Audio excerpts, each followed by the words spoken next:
Hi, this is Mr. Ward, and sometimes you have problems in quadratics which involve things falling in the air or perhaps launched in the air. And these are an opportunity to apply what's called the Freefall equation.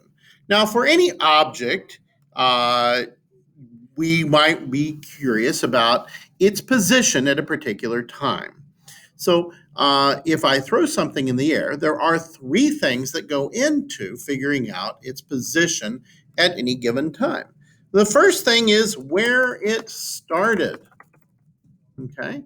A second thing that you would consider is how fast it was moving at the beginning. We call that an initial velocity. Okay. And where it started, we will call it that an initial position. Okay. And then the last thing you need to deal with is how gravity is affecting it. Okay. Basically, everything operates within a gravitational field on the Earth, and the Earth on the Earth, gravity affects things by accelerating them towards the center of the Earth. Okay, so the Earth's gravitational acceleration, that means how fast it's changing, how fast something is moving. Earth's gravitational acceleration is negative 9.81 meters per second per second. And what that means is every second, the speed changes by 9.8 meters per second. And since it's negative, that means down. So things fall faster and faster and faster in Earth's gravity. I am, of course, ignoring the fact that there's air here, and air does slow that down to some extent. But for these problems, we're going to set aside air because that will introduce a much more complex piece. And besides, if it's a bowling ball that's tossed in the air resistance doesn't have a huge amount of effect on how it moves. So we have all these three pieces, and we can put this into an equation. Now, let's say we have a situation, it's on the Earth, okay, and let's say we toss a piano in the air, okay? We're going to toss a piano in the air, okay? It starts off, we're going to use a trebuchet, so it's going to start off 4 meters in the air. Okay, so that's our starting position. So we can start off with y as the distance it has traveled equals 4.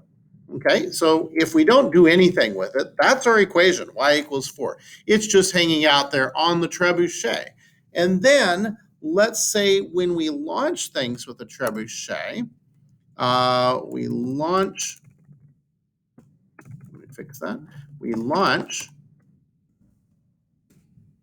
with an initial velocity, or starting speed, of 40 meters per second.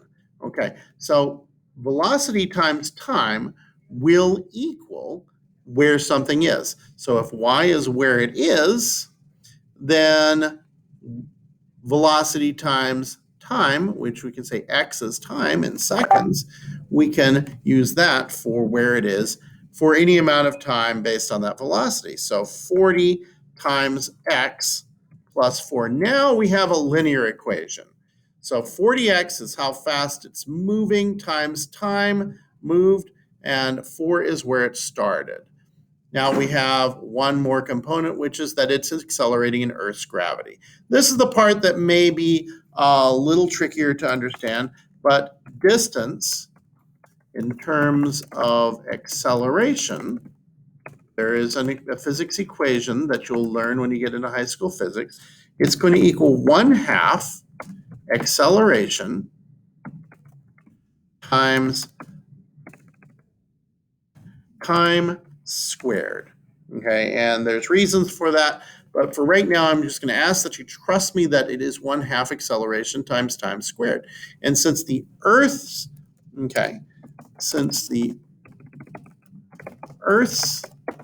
gravitational acceleration is negative 9.81, okay, we would use that. Now, for this equation, I'm going to use negative 10. I'm going to round that. Okay, so then we're going to add the acceleration piece, which will be 1/2, okay, times, I'm going to put a plus here so that's out of the way, times negative 10, and then time is x, so x squared. And then we can tidy this up, and you get this nice upside down parabola, okay, and it does represent a few things. The highest point on this parabola is how high in meters this thing goes. It also is how long it takes for it to start to reach the top. So this 4 means 4 seconds, 84 meters. That piano went 84 meters up in the air. Now there's a horizontal component of its movement. We're just considering vertical because to deal with the horizontal, we probably need a little trigonometry, and we're not doing that now. I am going to simplify the equation though. Okay, so I can take the 1/2 times negative 10 and make that negative 5. And so there I have my equation, negative 5x squared plus 40x plus 4. And then I can use the quadratic formula. So negative b plus or minus the square root of b squared minus 4ac all over 2a. And so b is 40. Wherever b shows up, we'll put in a 40. And wherever a shows up, we put in a parentheses and put in a negative 5. Wherever c shows up, we put in a parentheses and a 4. So a, again, is negative 5. And so now we get a negative time, and that we're going to discard because we're not going back in time. That just represents that, what the parabola looks like if it wasn't launched, but somehow it magically just left the ground. So what we're really going to care about is the other quadratic, which will be the minus version. And we end up with 8.09 blah, blah, blah seconds. So a little past 8 seconds, it is going to land on the ground. And there it is. That's when it hits the ground. So you can predict that it will reach the top of its journey, 84 meters in the air, at 4 seconds, and then at 8 and a little bit more than 8 seconds, it will hit the ground. And so you can use the quadratic formula for this, or you can use the graph. Now, what if, I'm going to pause this for a second. Now, it gets a little more, there are more complicated situations. So what if instead of launching that piano from a trebuchet 4 meters off the ground, that launch from a trebuchet was not 4 meters off just the ground, it was 4 meters off the ground at the top of a cliff. Okay, so let's say I'm going to go ahead and give that whole situation. So we're going to have a new situation. This time we're going to launch a robotic duck. Okay, so we are launching a robotic duck. We will not worry about it flying at all, which is going to be launched. We launch from a catapult this time at the top of a 1,000-foot cliff, okay? And it will land in a pirate ship at the bottom of the cliff. Okay, so the catapult is set so the duck is 3 meters above the ground at the top of the cliff, and the deck of the ship is 4 meters above the water. Okay, so what we're really going to do is we're going to not treat 3 meters as our initial position. We're actually going to, since we're going to try and get this to land in a pirate ship that is 4 meters above the water, what we're going to do is we're going to see how far the duck starts above the pirate ship deck.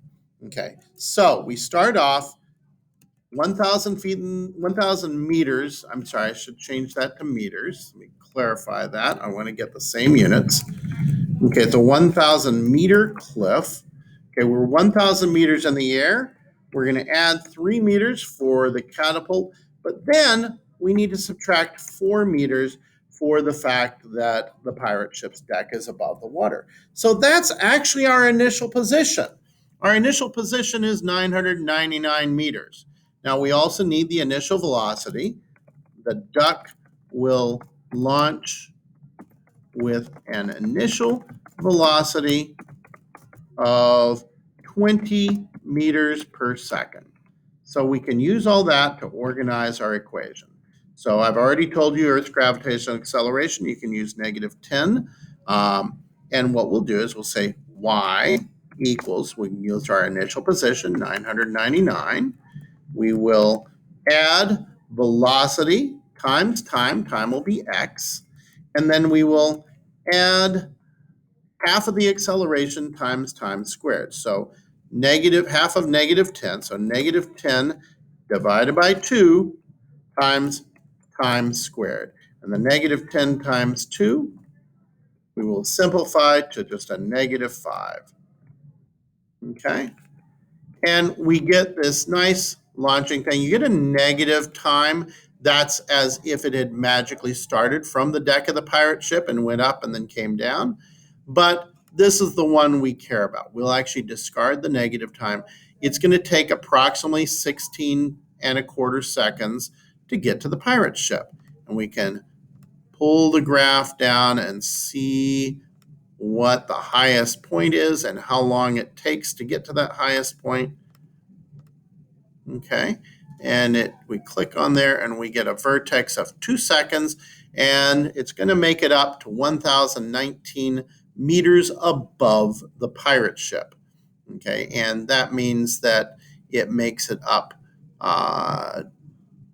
so 1,019 meters, and you could work out how far it went up from the catapult or from the top of the cliff if you wanted to, using all of the measurements. But it takes 2 seconds to get as high as it will get, and then it starts to fall. So all the time it slows. The reason it's curved like this is it's going up, but as it's going up, it's slowing down, and then it stops going up, and then it starts speeding up in a downward direction because all the time gravity is dragging down its velocity.